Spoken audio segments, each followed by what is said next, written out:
কাঙ্ক্ষিত দেশ গড়তে কাজ করার আহ্বান প্রধানমন্ত্রীর। দেশকে আমাদের কল্পনায় দেখি, সরকার চেষ্টা করছে দেশটাকে সেইভাবে গড়ে তোলার জন্য।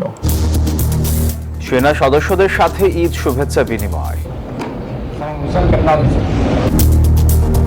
মা বাবা ও ভাইয়ের কবর জিয়ারত।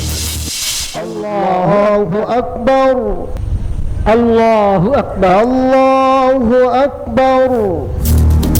ত্যাগের মহিমায় ঈদুল আজহা উদযাপন, গণমানুষের কল্যাণ প্রার্থনা। প্রধান জামাতে অংশ নিলেন রাষ্ট্রপতি ও প্রধানমন্ত্রী।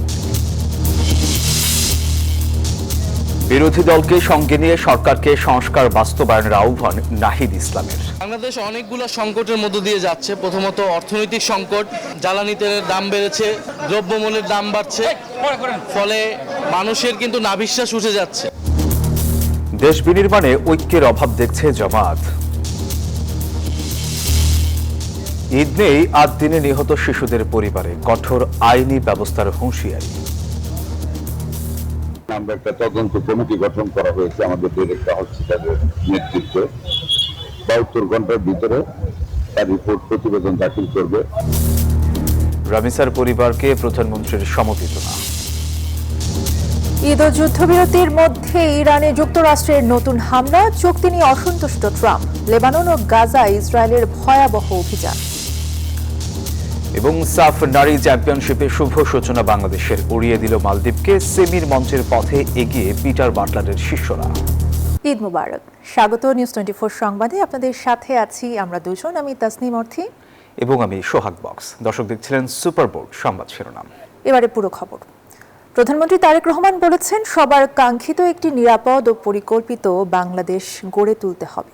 সবাই যার যার অবস্থানে থেকে নিজ দায়িত্ব পালন করলেই তা করা সম্ভব হবে। ঢাকা সেনানিবাসে ঈদ শুভেচ্ছা বিনিময়কালে তিনি এসব কথা বলেন। এর আগে বাবা সাবেক রাষ্ট্রপতি জিয়াউর রহমান এবং মা সাবেক প্রধানমন্ত্রী বেগম খালেদা জিয়ার সমাধিতে শ্রদ্ধা নিবেদন করেন তিনি। পবিত্র ঈদুল আজহা উপলক্ষে শুভেচ্ছা বিনিময় করতে সেনানিবাসে যান প্রধানমন্ত্রী তারেক রহমান। সেনা অফিসার, জেসিও ও সৈনিকদের সঙ্গে শুভেচ্ছা বিনিময় করেন তিনি। সংক্ষিপ্ত ভাষণে সেনানিবাস এলাকায় বেড়ে ওঠার স্মৃতিচারণ করেন সরকার প্রধান। বলেন, দেশের জন্য বাহিনীর সদস্যদের আত্মত্যাগের মূল্যায়ন করা সরকারের দায়িত্ব। জানান, সবার প্রত্যাশা অনুযায়ী একটি সুন্দর ও নিরাপদ বাংলাদেশ গড়ে তুলতে সচেষ্ট সরকার। আমরা চাই আমাদের সন্তানেরা সুন্দরভাবে লেখাপড়া করার সুযোগ পায়। আমরা চাই আমাদের পরিবারের সদস্যরা, আমাদের বাবা মা, স্ত্রী, সন্তান, আত্মীয় স্বজন সবাই চিকিৎসার সুযোগ পান। পরিবার যখন কোথাও বের হচ্ছে সে যাতে নিরাপদ থাকে, সে যেই হোক, পরিবারের যে কোনো সদস্য। বহু বছর দেশে না থাকতে পারার কথা তুলে ধরেন তিনি। বলেন, সবাই নিজ দায়িত্ব পালন করলেই কাঙ্ক্ষিত দেশ গড়ে তোলা সম্ভব হবে। আমাদের এই দায়িত্ব পালনের মধ্যে দিয়ে আমরা যাতে আমাদের পরিবার, আমরা যাতে আমাদের স্বজন, আমরা যাতে সমগ্রভাবে সমগ্র সারা দেশের মানুষকে নিরাপদ রাখতে পারি এবং আমরা আমাদের সেই প্রত্যাশিত বাংলাদেশকে ধীরে ধীরে গড়ে তুলতে পারি। আজকে এই ঈদের দিনে আল্লাহর কাছে এটাই হোক আমাদের চাওয়া। এর আগে ঈদের নামাজ শেষে বিএনপির সিনিয়র নেতাদের নিয়ে বাবা মার সমাধিতে শ্রদ্ধা জানান প্রধানমন্ত্রী। স্ত্রী ডাক্তার জুবাইদা রহমান এ সময় তার সঙ্গে ছিলেন। পরে জিয়া উদ্যানে শিশু কিশোরদের সাথে শুভেচ্ছা বিনিময় করেন তিনি। এদিকে বনানী কবরস্থানে ভাই আরাফাত রহমান কোকোর কবর জিয়ারত করেন তারেক রহমান। আমরা দেশবাসীর মঙ্গল কামনা করি, দেশের সমৃদ্ধির জন্য আমরা সবার কাছে দোয়া চাই। পরে বনানী সামরিক কবরস্থানে শ্বশুর রিয়ার অ্যাডমিরাল মাহবুব আলী ও পিলখানা হত্যাকাণ্ডে নিহতদের আত্মার শান্তি কামনা করে দোয়া করেন প্রধানমন্ত্রী। সাফিয়া সাসনা, নিউজ 24, ঢাকা। ত্যাগ, সহমর্মিতা আর আত্মশুদ্ধির বার্তা দিয়ে অনুষ্ঠিত হলো ঈদের প্রধান জামাত। জাতীয় ঈদগাহ ময়দানে পবিত্র ঈদুল আজহার নামাজ আদায় করেন রাষ্ট্রপতি মোহাম্মদ শাহাবুদ্দিন এবং প্রধানমন্ত্রী তারেক রহমান। ত্যাগের মহিমায় উদ্ভাসিত হয়ে সত্য ও সুন্দরের পথে ধাবিত হওয়ার প্রত্যাশায় দোয়া মোনাজাতে অংশ নেন রাষ্ট্রের শীর্ষ কর্তা ব্যক্তিরা। পবিত্র ঈদুল আজহার বরকতময় সকালে আল্লাহর দরবারে শুকরিয়া আর ত্যাগের মহিমায় উজ্জীবিত হতে ভোর থেকেই রাজধানী জুড়ে শুরু হয় মুসল্লিদের পথচলা। জাতীয় ঈদগাহে ঈদের নামাজ আদায় করতে ঢল নামে মুসল্লিদের। নির্ধারিত সময়ের আগেই পূর্ণ হয় জাতীয় ঈদগাহের বিশাল মাঠ। প্রধান ঈদ জামাতে অংশ নিতে ঈদগাহে পৌঁছালে প্রধানমন্ত্রী তারেক রহমানকে স্বাগত জানান সংশ্লিষ্টরা। যোগ দেন রাষ্ট্রপতি মোহাম্মদ শাহাবুদ্দিনও। তাকবীরের মধ্য দিয়ে শুরু হয় ঈদুল আজহার প্রধান জামাত। সারিবদ্ধ কাতারে হাজারো মুসল্লির সঙ্গে একই প্রার্থনায় দাঁড়ান রাষ্ট্রের দুই শীর্ষ ব্যক্তি। এছাড়াও জামাতে অংশ নেন মন্ত্রিসভার সদস্যবৃন্দ, প্রধান বিচারপতি ও অন্যান্য বিচারপতিগণ, রাষ্ট্রের গুরুত্বপূর্ণ ব্যক্তিবর্গ এবং মুসলিম দেশগুলোর কূটনৈতিক মিশনের প্রধানরা। খুতবায় ত্যাগের মহিমা ও মানবিক মূল্যবোধের কথা তুলে ধরা হয়। পরে দেশ ও জাতির শান্তি, অগ্রগতি এবং মুসলিম উম্মার কল্যাণ কামনা করে দোয়া ও মোনাজাতে অংশ নেন সবাই। মোনাজাত শেষে গাম্ভীর্যের জায়গা নেয় ঈদের শুভেচ্ছা আর সৌহার্দ্য। রাষ্ট্রপতি ও প্রধানমন্ত্রী কোলাকুলিতে বিনিময় করেন ঈদের শুভেচ্ছা। আনুষ্ঠানিকতার বাইরেও ছিল অন্য এক দৃশ্য। নামাজ শেষে সাধারণ মানুষের সঙ্গে শুভেচ্ছা বিনিময় করেন প্রধানমন্ত্রী তারেক রহমান। কেউ মোবাইলে সেই মুহূর্ত ধরে রাখেন, কেউ শুধু কাছ থেকে দেখার আনন্দেই মুগ্ধ। সাধারণ মানুষও কোলাকুলির মধ্য দিয়ে প্রিয়জনের সঙ্গে ঈদের আনন্দ ভাগাভাগি করে নেন, দোয়া করেন দেশ ও মুসলিম উম্মার জন্য। বাংলাদেশের প্রতিটি স্তরে যে স্যাক্রিফাইস, কোরবানির শিক্ষা, এটা যাতে আমরা ব্যক্তিগত জীবনে চর্চা করতে পারি। বিশ্ব মুসলমান বিভিন্নভাবে বাধাগ্রস্ত হচ্ছে, সংকটে গ্রস্ত হচ্ছে। এই সংকট থেকে উত্তরণের জন্য আমি মহান আল্লাহ তাআলার কাছে দোয়া করেছি। ভালো লাগছে, এই জাতীয় ঈদগাহে প্রথম নামাজ পড়তে এসেছি। আজকে ঈদের নামাজের শেষে নিজ গুনাহ মাফের জন্য দোয়া করেছি, প্রত্যেক মুসলিমের জন্য দোয়া করেছি, নিজের ব্যক্তি, পরিবার, সমাজ ও রাষ্ট্রের জন্য দোয়া করেছি। পশু কোরবানির মাধ্যমে মনের পশুকে কোরবানি করার কথাও জানান তারা। ত্যাগের মহিমার আত্মশুদ্ধির বার্তা নিয়ে প্রতি বছরের মতো এবারও সব শ্রেণী পেশার মানুষের এক মহামিলন মেলায় পরিণত হয়েছিল জাতীয় ঈদগাহ ময়দান। নামাজ আর মোনাজাত শেষে সবার কণ্ঠে ছিল একই আকুতি, সকল ভেদাভেদ ভুলে নতুন বাংলাদেশ বিনির্মাণ। জুবাইর সানি, নিউজ 24, জাতীয় ঈদগাহ, ঢাকা।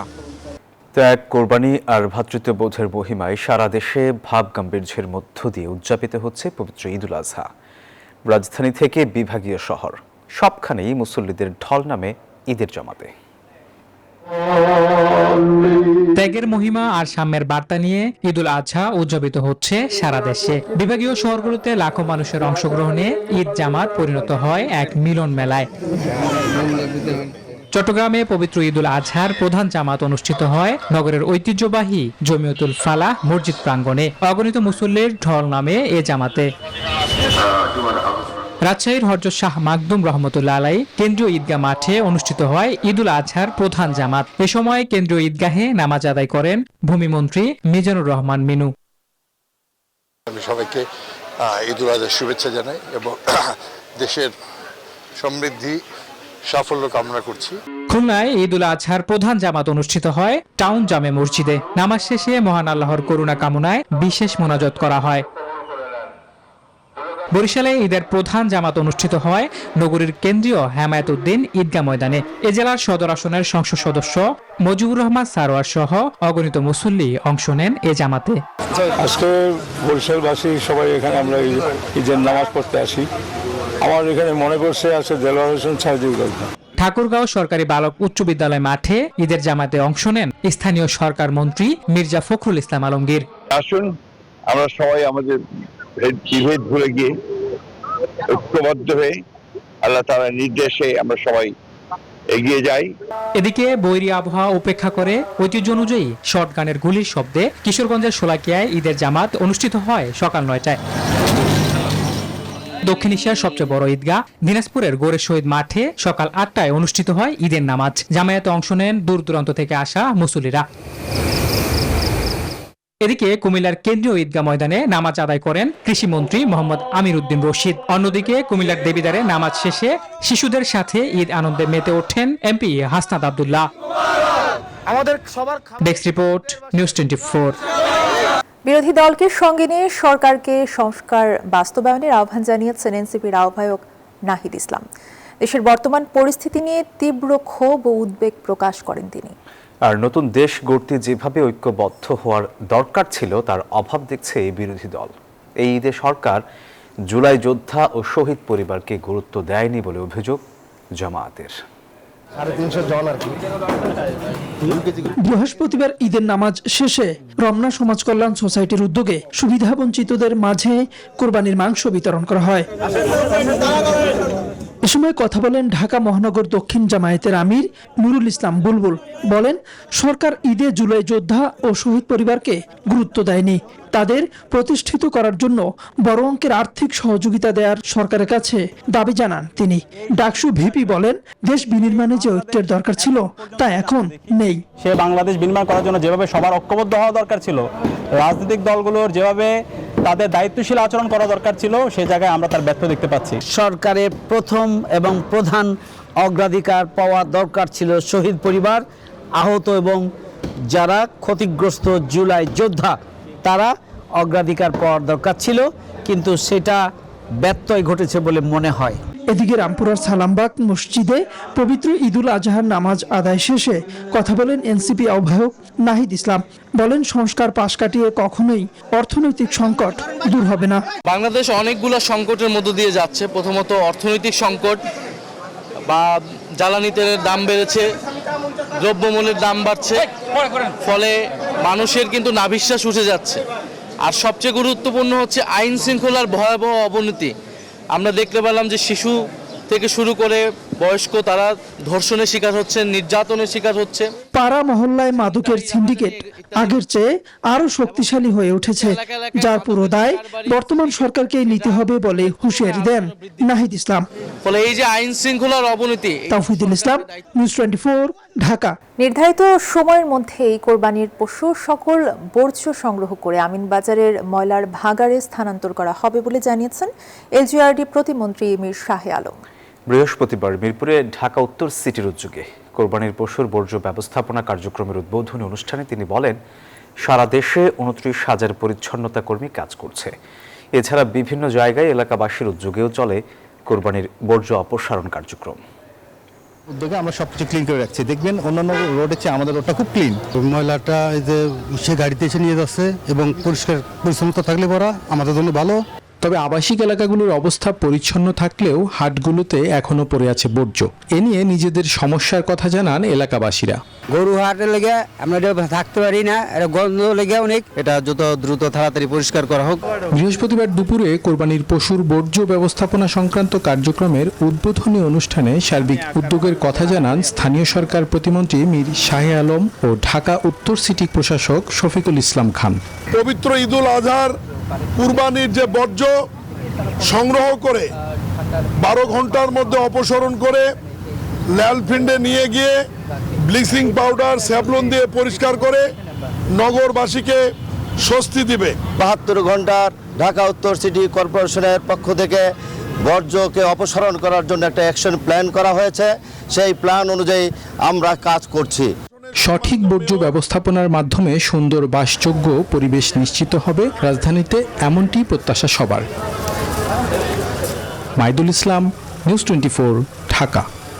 যুদ্ধবিরতি লঙ্ঘন করে ইরানের বন্দর আব্বাসে দ্বিতীয়বারের মতো হামলা চালিয়েছে যুক্তরাষ্ট্র।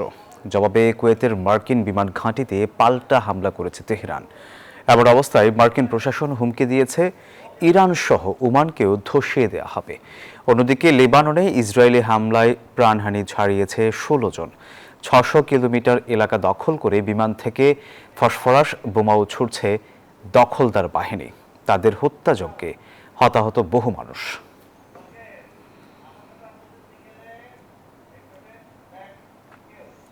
লেবাননের দক্ষিণাঞ্চলে ইসরায়েলি ড্রোন হামলায় একই পরিবারের 4 বাংলাদেশি গুরুতর আহত হয়েছেন। আহতদের মধ্যে 2 জন পুরুষ ও মহিলা এবং 2 জন শিশু রয়েছে। ঘটনার সত্যতা নিশ্চিত করে বাংলাদেশ দূতাবাস জানায়, আহতরা দক্ষিণ লেবাননের শেখ রাগেব হার্ব হাসপাতালে চিকিৎসাধীন রয়েছেন। এই ঘটনায় দক্ষিণাঞ্চলে অবস্থানরত প্রবাসী বাংলাদেশিদের মাঝে নতুন করে আতঙ্ক ছড়িয়ে পড়েছে। সাফ নারী চ্যাম্পিয়নশিপে নিজেদের প্রথম ম্যাচে মালদ্বীপের বিপক্ষে 4-2 গোলে জয় পেয়েছে বাংলাদেশ। এই জয়ে সেমিফাইনালের পথ মসৃণ করেছে পিটার বাটলারের শিষ্যরা। গোয়ার জওহরলাল নেহরু স্টেডিয়ামে শুরুর মিনিটেই এগিয়ে যায় বাংলার জয়িতারা। আনিকা রানিয়া সিদ্দিকির দেয়া 12 সেকেন্ডের গোলে লিড নেয় তারা। ম্যাচের 34 মিনিটে স্কোর লাইন 2-0 করেন উমেহলা।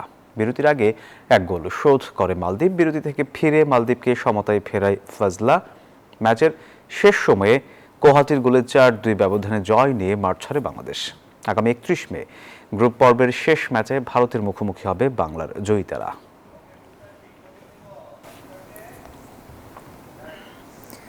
আর এই ছিল এখনকার নিউজ 24 সংবাদে।